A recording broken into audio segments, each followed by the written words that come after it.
Panama canal ఒకప్పుడు అమెరికానే వాళ్ళకిచ్చింది.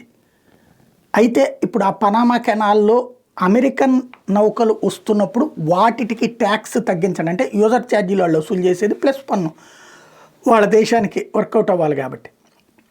అయితే అది మిగతా అన్ని దేశాల నౌకలకు ఎక్కువ తీసుకోండి అంటే ఈజీగా అర్థమయ్యే భాషలో చెప్పాలంటే మిగతా వాళ్ళ దగ్గర 50 తీసుకోండి మా దగ్గర 25 తీసుకోండి అని చెప్తాడనమాట.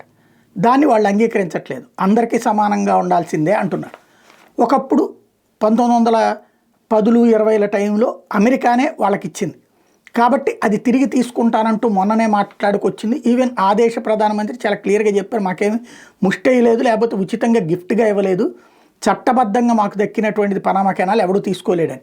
అయితే ఇప్పుడు ట్రంప్ మరొకసారి పనామా కెనాల్ అన్నటువంటిది తిరిగి తీసుకుంటాం అన్నటువంటిది ప్రకటిస్తున్నాడు. మరి ఏం జరుగుతుందో చూడాలి.